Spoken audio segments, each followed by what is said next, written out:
આજે તમને કેસર કેરીની ગોટલીનો મુખવાસ બનાવતા શીખવાડવાનું છે। ખરેખરમાં આ મુખવાસ એક વખત તમે જો ખાઈ લીધો ને તો આ જીવન તમે ખાતા જ રહેશો અને તમારું પાચન તંત્ર એકદમ કમ્પ્લીટ અને એકદમ મસ્ત રહેશે આ જીવન। તો સૌથી પહેલાં જે કેસર કેરીના ગોટલા હોય છે તેને તમે ફોડી નાખો, હથોડીથી કે કોઈ પણ પથ્થરથી તમે લઈને ગોટલી અંદરથી કાઢી દો અને બરાબરની સુકાઈ જાય ત્યારબાદ જ તમે એની ગોટલી કાઢવાની છે।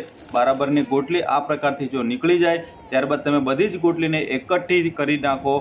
એકઠી થઈ જાય ત્યારબાદ તમારે એક સારા પાણીમાં શુદ્ધ પાણીમાં ધોઈ નાખવાની છે, બરાબરની સાફ કરી નાખવાની છે અને એમાંથી જેટલો પણ કચરો જો કદાચ રહી ગયો હોય ફોડતી વખતે તો એ પણ તમારે કાઢી નાખવાનો છે। હવે પાણી થોડું ગરમ કરી નાખો, એમાં થોડું મીઠું નાખો 1 ચમચી સ્વાદ અનુસાર અને તેમાં બધી જ ગોટલીને તમે નાખી દો અને લગભગ 3 સીટી વાગે કુકરમાં ત્યાં સુધી તેને રહેવા દો, અથવા તો તમને એમ લાગે કે હવે પાકી ગયું છે કે બફાઈ ગયું છે ત્યાં સુધી તે ગોટલીને તમે રહેવા દો। હવે આપણી જે ગોટલી છે તે બફાઈને તૈયાર થઈ ગઈ છે, એને આપણે ચાખીને જોઈ, બરોબર થઈ ગઈ છે, મસ્ત લાગે છે।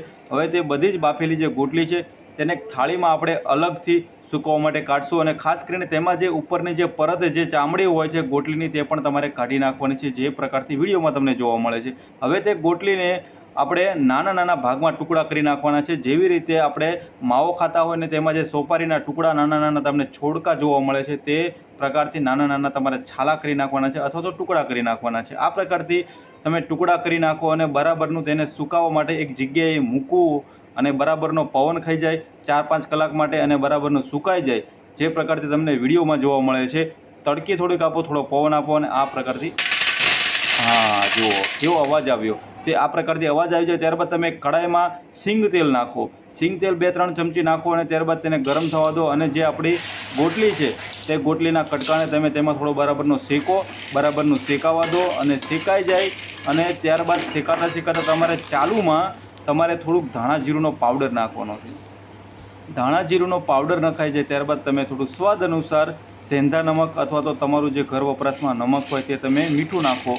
હવે તમે થોડીક એમાં ખાંડ નાખો, જે આપણો ખાંડનો ભૂકો છે તે આપણે ખાંડનો ભૂકો કરીને એમાં નાખેલો છે, તમે પણ ખાંડનો ભૂકો નાખી શકો છો અથવા તો સાકરનો ભૂકો નાખી શકો છો, સ્વાદ અનુસાર છોકરાઓ પણ ખાઈ શકે એટલા માટે થોડોક આપણે ખાંડનો ભૂકો નાખ્યો છે। બરાબરનો એને ગરમ થવા દો, બ્રાઉન કલરનો, ભૂરા કલરનો એનો શેપ ના આવી જાય કે કલર ના આવી જાય ગોટલીના છોલાઓમાં ત્યાં સુધી તેને રહેવા દો, જેવી રીતે તમને વિડીયોમાં જોવા મળે છે। એક મસ્ત મજાનો શેકાઈને તૈયાર થઈ ગઈ છે ગોટલી।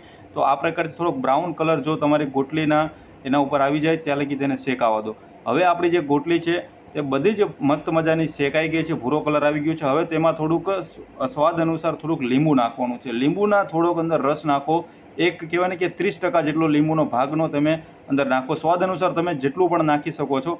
તો તેને બરાબર લીંબુ નાખીને બરાબરનું મિક્સ કરી નાખો, જેથી તમને ખાટો મીઠો સ્વાદ આવે, થોડો ગળો, થોડો ખાટો અવાજ જુઓ, ખરેખરમાં આટલો મસ્ત અવાજ આવશે જેટલો તમે દુકાનેથી જે મુખવાસ લઈને ખાવ છો તેનાથી બેસ્ટ આ મુખવાસ બની જશે અને આ મુખવાસ ખાવાથી તમારું પાચન તંત્ર મસ્ત રહેશે। હવે તમે તે ડબ્બામાં ભરીને તેમાં થોડીક વરિયાળી પણ નાખી શકો છો, સુગંધિત અને ખુશ્બુદાર તમારો મુખવાસ પણ લાગશે। જો કેટલો મસ્ત અવાજ આવી રહ્યો છે। તો આ જે મુખવાસ છે તમે 2-3 મહિના સુધી સાચવીને રાખી શકો છો અને જમ્યા પછી તેનો તમે ખાઈ શકો છો। Video share